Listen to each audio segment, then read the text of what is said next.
அன்பு சகோதர சகோதரிகளே, நம்முடைய வாழ்க்கையில் வழியே இல்லை. நம்முடைய முயற்சிகள் தோல்வி அடைகிறது, நம்முடைய செயல்பாடுகள் தோல்வி அடைகிறது. நாம் சந்திக்கிற மனிதர்கள் நமக்கு நெருக்கடியை கொடுக்கிறார்கள். நாம ஒரு அடி எடுத்து வைத்தா அப்படியே பின்னாடி சறுக்கி வந்து விழுந்துடுறோம். கஷ்டத்துக்கு மேல கஷ்டம், நெருக்கடிக்கு மேல நெருக்கடி, பிரச்சனைக்கு மேல பிரச்சனை, இப்படியே நம் வாழ்க்கை தொடர்ந்து கொண்டிருக்கிறதே. இதை எப்படி சரி செய்வது? கடவுள் இதை அனுமதிக்கிறாரா?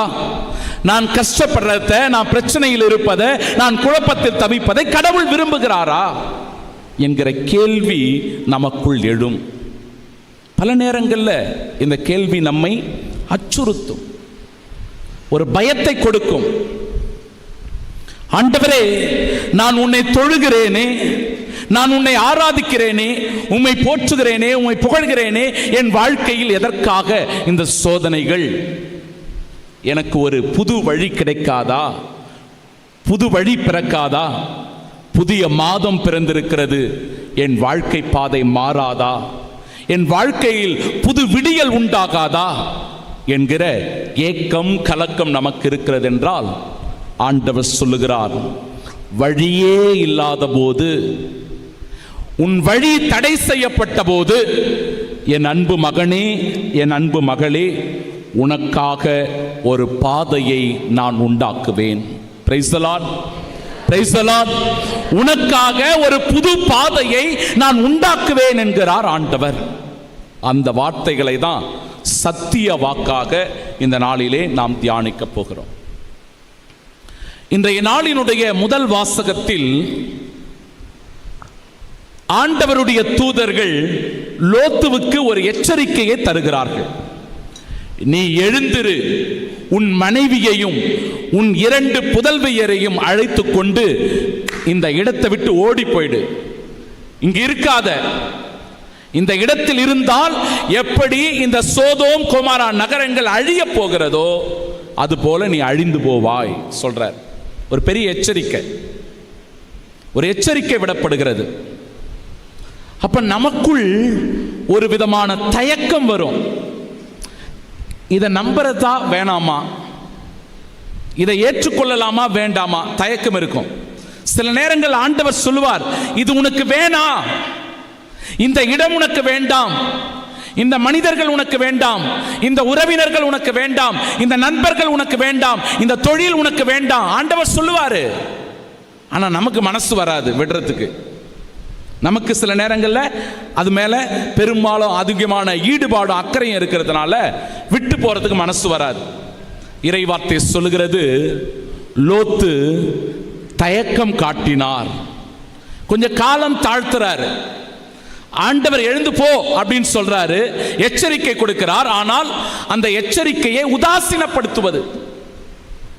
ஆண்டவருடைய வார்த்தைகள் சில நேரங்களில் நமக்கு வழிகாட்டும். சில நேரங்களில் இதை செய் என்று சொல்லும், ஆனால் நாம அதை செய்ய மாட்டோம். ஏன்னா அது மேல நமக்கு நம்பிக்கை இல்லாம போயிடும். இந்த இடத்திலும் கூட காலம் தாழ்த்துகிறார் லோத்து. அவருக்கு மனசு வரல, ஒரு விதமான சந்தேகம் இருந்து கொண்டிருக்கிறது, குழப்பமான ஒரு சூழ்நிலை இருக்கிறது. அவர் ஆண்டவர்கிட்ட கேட்கிறார், ஆண்டவரே, என்னை தப்பி ஓட சொல்றீங்க, என்னால ஓட முடியாது, அவ்வளவு தூரம்லாம் என்னால போக முடியாது. இறைவார்த்தை சொல்லுகிறது, நீ உன்னுடைய உயிருக்கு தப்பி ஓடிப்போ, சமவெளியான பாதையில் அல்ல, ஒரு மலையை நோக்கி ஓடிப்போ, அங்க போனாதான் நீ உயிரோட இருக்க முடியும், அப்படின்லாம் அழிஞ்சிருவ. ஆண்டவரே, இவர் எக்ஸ்கியூஸ் கேட்கிறாரு பாருங்க. ஆண்டவரே, என்னால முடியல, என்னால ஓட முடியாது, அவ்வளவு தூரம்லாம் போக முடியாது.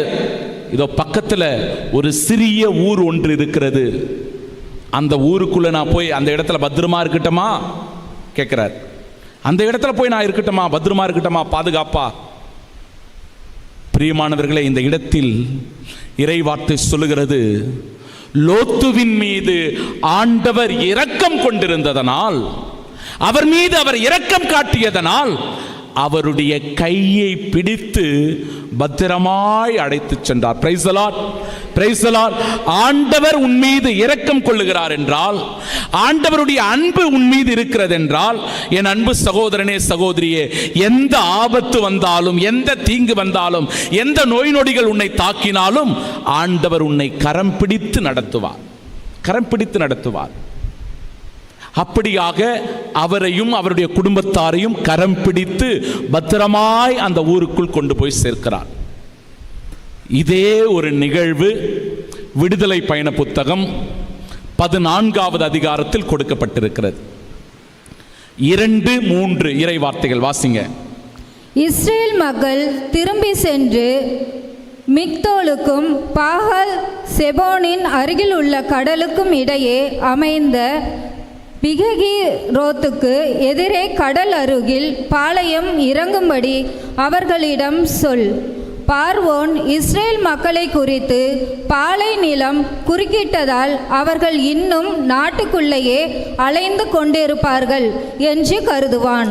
பிரியமானவர்களே, இந்த நிகழ்வு எதை குறிக்கிறது என்றால், இஸ்ராயல் மக்கள் செங்கடலை கடக்கிற நிகழ்வை குறிக்கிறது. இஸ்ராயல் மக்கள் செங்கடலை கடந்து போகணும். இப்போ கொஞ்சம் தூரம் போயிட்டாங்க. கொஞ்சம் தூரம் போன உடனே ஆண்டவர் சொல்றாரு, நீ அப்படியே தொடர்ந்து போவாத, நீ வந்த தூரத்திலிருந்து மீண்டும் திரும்பி போ. கொஞ்ச தூரம் நீ பின்னாடி திரும்பி போ. பின்னாடி திரும்பி போய் அதன் பிறகு அதை சுற்றி கொண்டு வா. அப்ப இந்த இடத்துல எல்லாருக்கும் ஒரு சந்தேகம், இன்னும் கொஞ்ச தூரம் நான் அப்படி நடந்து போயிருந்தா அந்த சீனாய் மலையை நான் அடைந்திருப்பேன். கொஞ்ச தூரம் தான் சீனாய் மலை. ஆனால் ஆண்டவர் நான் நடந்து வந்த தூரத்திலேயே இருந்து பின்னாடி போன்னு சொல்றாரு, பின்புறமாக செல் என்கிறார்.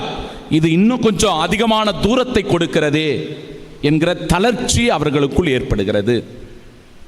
ஆண்டவர் பின்னாடி போ அப்படின்னு சொல்லுவார். சில நேரங்களில் தோல்விகள் நம்மை பின்னோக்கி இழுக்கும், கஷ்டங்கள் நம்மை பின்னோக்கி இழுக்கும். நம்முடைய முன்னேற்ற பாதையிலிருந்து நாம் கொஞ்சம் கொஞ்சமாக கீழே தளர்ந்து விடக்கூடிய சூழ்நிலைகள் வரும். அதுதான் நடக்குது இங்க.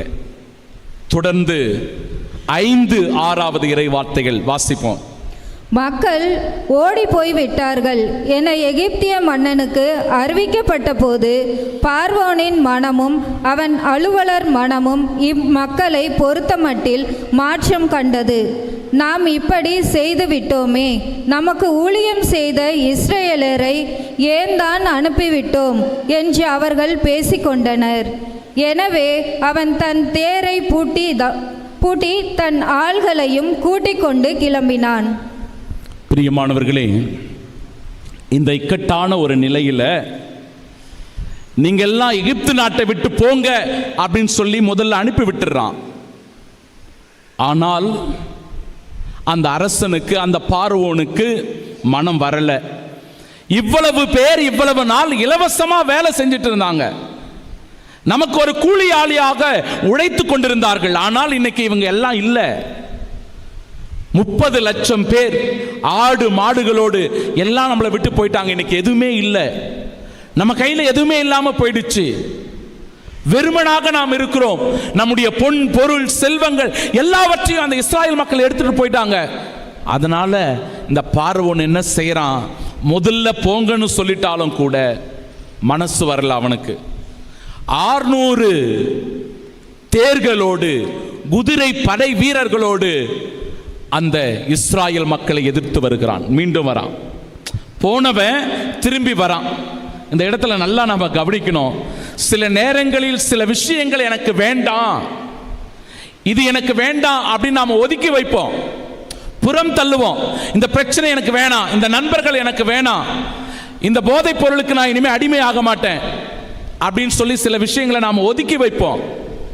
எப்ப நாம ஒதுக்கி வைக்கிறோமோ அப்பதான் பிரச்சனை 2 மடங்கா வரும். நமக்கு எது வேணான்னு சொல்றோமோ அப்பதான் சோதனை இன்னும் 2 மடங்கா நமக்கு திரும்பி வரும். நம்ம கொஞ்சம் கேர்ஃபுல்லா இருக்கும் போது தான் மறுபடியும் சோதனைகள் வந்து கொண்டே இருக்கும். பாருங்க, வேணான்னு சொல்லிட்டு அந்த மக்கள் வேணாம், அந்த இடம் வேணாம், அந்த எகிப்து நாடு வேணாம் அப்படின்னு சொல்லி விலக்கி விட்டு வருகிற போது மீண்டும் பிரச்சனை வருது. பின்னாடியே துரத்துக்கிட்டு வரான் பார்வோனும் அவனுடைய படைகளும். தொடர்ந்து நாம் வாசிப்போம் 10, 11, 12 இறை வார்த்தைகள் 14ஆம் அதிகாரம். பார்வோன் நெருங்கி வந்து கொண்டிருக்க இஸ்ரேல் மக்களும் தம் கண்களை உயர்த்தி எகிப்தியர் தங்களை பின்தொடர்ந்து வந்து கொண்டிருப்பதை கண்டனர். பெரிதும் அச்சமுற்றவர்களாய் இஸ்ரேல் மக்கள் ஆண்டவரை நோக்கி கூக்குரல் எழுப்பினர். அவர்கள் மோசேயை நோக்கி, எகிப்தில் சவக்குழிகள் இல்லை என்றா? நீங்கள் எங்களை பாலை நிலத்தில் சாவதற்கு இழுத்து வந்தீர். எகிப்திலிருந்து எங்களை வெளியேற்றி இப்படி எங்களுக்கு செய்துவிட்டீரே. எங்களை விட்டுவிடும், நாங்கள் எகிப்தியர்களுக்கு ஊழியம் செய்வோம் என்பதுதானே எகிப்தில் நாங்கள் உம்மிடம் கூறிய வார்த்தை. ஏனெனில் பாலை நிலத்தில் செத்தொழிவதை விட எகிப்தியருக்கு ஊழியம் செய்வதே எங்களுக்கு நலம் என்றனர். பிரியமானவர்களே, இந்த இடத்தில் மோசேவுக்கு எதிராக அவர்கள் முணுமுணுக்கிறார்கள். என்னன்னு சொல்றாங்க? நாங்க எகிப்திலேயே இருந்திருப்போமே, இப்படி இந்த இடத்திலே கொண்டு வந்து எங்களை சாகடிக்க பார்க்கிறீரே.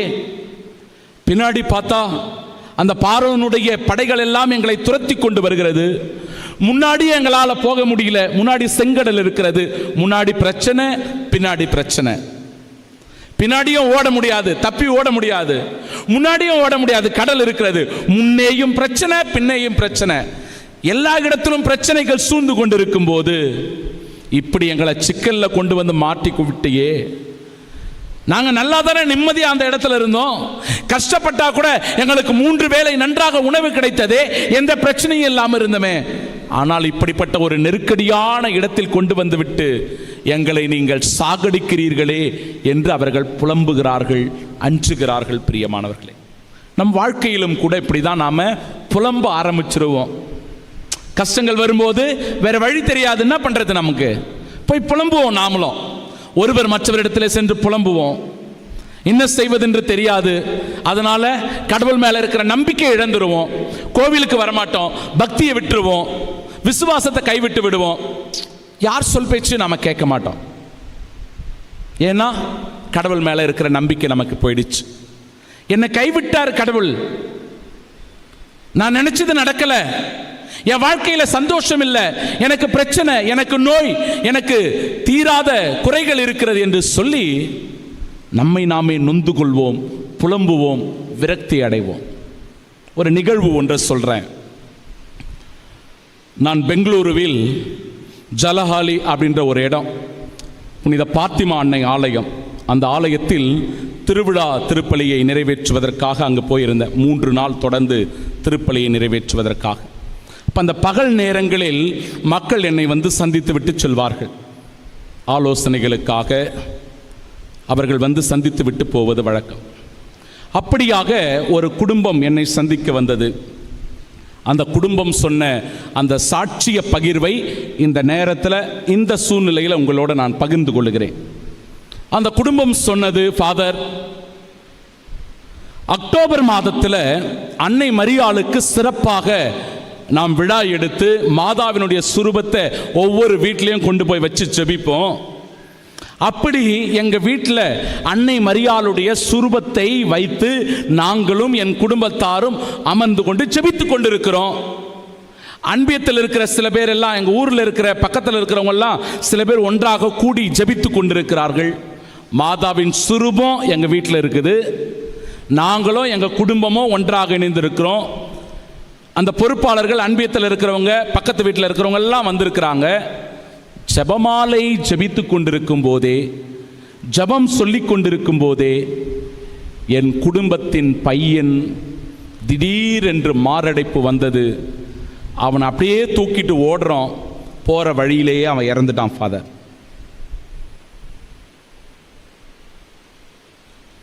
என்னங்க சொல்லுவீங்க நீங்க? ஜெபமாலை சொல்லிட்டு இருக்கிறாங்க, மாதாவினுடைய சுரூபம் அவங்க வீட்டுக்கு வந்திருக்குது, நம்பிக்கையோடு எல்லாரும் செபிச்சுட்டு இருக்கிறாங்க. செபிக்கும் போதே அந்த பையனுக்கு மாரடைப்பு வருகிறது. மாரடைப்பு வந்து சரியாயிடும் பார்த்தா போற வழியிலே அவன் இறந்து போயிட்டான். என்ன சொல்ல முடியும்? ஒரு நெருக்கடியான ஒரு நிலை.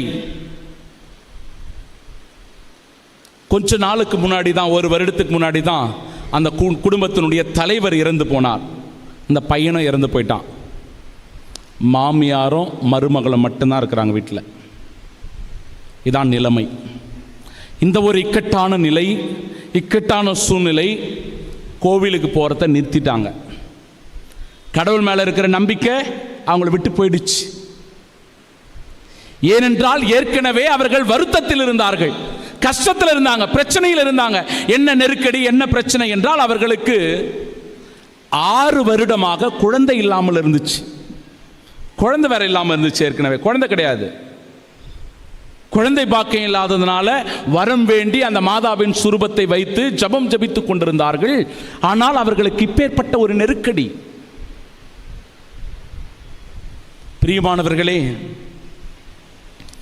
6 வருடம் குழந்தை இல்லாத அந்த மருமகளுக்கு அந்த கணவன் இறந்து போனான். பார்த்தீங்களா, கணவன் இறந்து போனானே, அதற்கு பிறகு 2 மாதத்தில் 2 மாதம் அவள் கர்ப்பிணியாக இருப்பது தெரிய வந்தது. 2 மாதம் அவர் கர்ப்பிணியாக இருப்பது தெரிய வந்தது. அந்த சகோதரியினுடைய வயிற்றில் ஒரு குழந்தை பிறந்தது. அந்த குழந்தை பிறந்து ஆசீர்வாதமாய் வளர்ந்தது. அந்த குழந்தை ஆசீர்வாதமாய் வளர்ந்து ஒரு மருத்துவர் ஆகியது. மருத்துவராகி அந்த குழந்தையை சாட்சியோடு அந்த தாயும் அந்த மருமகளும் அந்த பிள்ளையை அழைத்து கொண்டு ஆலயத்திற்கு வந்து என்னிடத்தில் அந்த சாட்சியை சொன்னார்கள். என் அன்பு சகோதரனே, சகோதரியே, உன் வழி அடைக்கப்பட்டது, உன் வழி அடைக்கப்பட்டது. இனிமேல் உன் வாழ்க்கையில் எதுவுமே நடக்காது என்கிற நிலை வந்தது. இக்கட்டான சூழ்நிலைகள் வந்தது. ஆனால் இக்கட்டான நிலை வந்தாலும் சூழ்நிலைகள் வந்தாலும் உன் வாழ்க்கையை ஆண்டவர் மாற்றக்கூடிய வல்லமை உடையவராக இருக்கிறார். உன் வழியை திறந்துவிடக்கூடியவராக இருக்கிறார். ஆண்டவருக்கு மட்டுமே அந்த வல்லமையும் ஆற்றலும் உண்டு.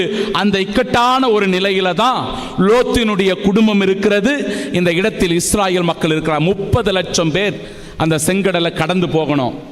இக்கட்டான ஒரு நிலை. அப்படிப்பட்ட ஒரு சூழ்நிலையில் ஆண்டவருடைய வார்த்தையை பாருங்க, ஆண்டவருடைய வார்த்தையை பாருங்க. 13-14 இறை வார்த்தைகளை வாசிங்க.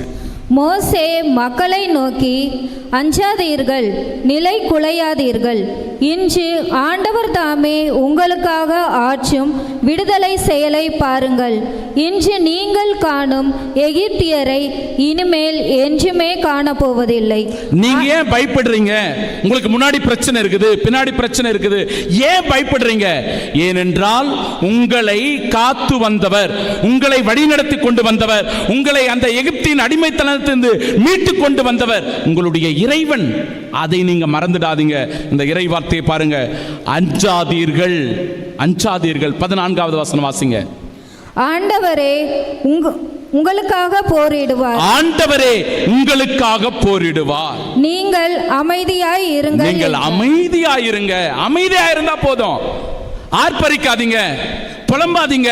அங்க இங்க போய் சொல்லிக்கிட்டு உங்களுடைய கஷ்டங்களை, உங்களுடைய வேதனையை, வலிகளை எல்லா இடத்திலும் போய் சொல்லிக்கிட்டு அலைஞ்சிட்டு இருக்காதீங்க. அமைதியாக இருங்கள். ஆண்டவரிடத்தில் ஒப்பு கொடுங்கள். இறைவனிடத்தில் உங்கள் பிரச்சனையை, உங்கள் கவலையை, உன் கண்ணீரை ஒப்பு கொடுத்து விடு. அவர் உனக்காக போரிடுவார். அவர் உனக்கான ஒரு புதிய பாதையை அமைத்து கொடுப்பார். 14வது அதிகாரம் 21-22 இறை வார்த்தைகள் வாசிங்க. மோசே தம் கையை கடல் மேல் நீட்டவே, முன்னாடி பிரச்சனை, செங்கடல் இருக்கிறது. அந்த செங்கடலை நான் எப்படி கடந்து போக போகிறேன் என்கிற தயக்கம் இருந்தது. அப்பொழுது ஆண்டவர் சொல்லுகிறார், மோயிசா, உன் கையில் ஒரு கோல் இருக்கிறது, அந்த கோலை கொண்டு இந்த கடலை அடி.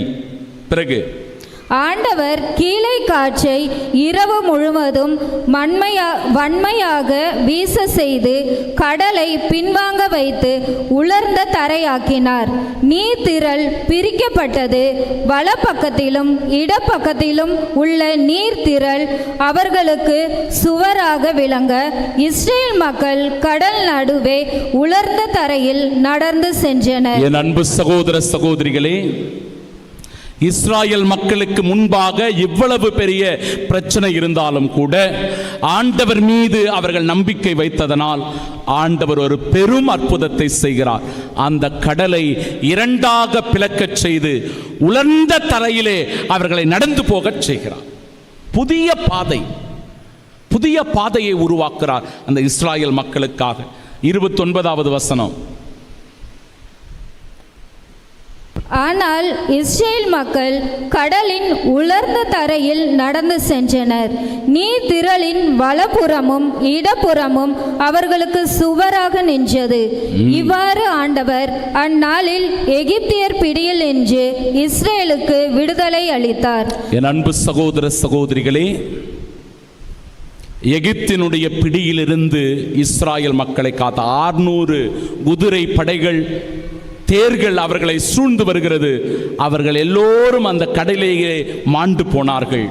ஆனால் இஸ்ராயல் மக்களில் ஒருவரை கூட ஆண்டவர் சாக விடவில்லை. அவர்களை பத்திரமாய் அந்த கடலின் பக்கமாக அழைத்துச் சென்றார். அந்த நீர்த்திரள் 2 பக்கமும் மதில் சுவர் போல அவர்களுக்கு இருந்தது. உங்களையும் இந்த புதிய மாதத்தில் அதே ஆற்றலோடு வல்லமையோடு ஆண்டவர் வழி நடத்துவார். உங்களுக்கான ஒரு புதிய பாதையை ஆண்டவர் அமைத்து கொடுப்பார். அதைத்தான் இன்றைய முதல் வாசகம் தெளிவுபட உரைக்கிறது. ஆண்டவர் அவ்வளவு கந்தக மழையையும் அந்த மத்தியிலே ஒரு பெரும் புயலையும் உண்டாக்கிய நிலையிலும் கூட, ஒரு மிக பெரும் அழிவை அந்த சோதோம் கொமாரா மக்கள் சந்தித்த போதும் கூட லோத்தையும் அவருடைய குடும்பத்தையும் நம்பிக்கையோடு மீட்டு கொண்டு வந்தார். அவர்களை காப்பாற்றினார் என்கிறது இறைவார்த்தை. நற்செய்தி வாசகத்தில் ஒரு பெரும் புயல் அந்த சீடர்களை அலகழிக்க தொடங்கியது. அந்த கடலினுடைய கொந்தளிப்பினால் எல்லோருமே அவர்கள் திகைத்து போயிருந்தார்கள். ஐயோ, சாக போகிறோமே என்று அஞ்சி கலங்கினார்கள். ஆண்டவர் அந்த காற்றையும் கடலையும் கடிந்து கொள்ளுகிறார். அங்கு அமைதி நிலவிற்று.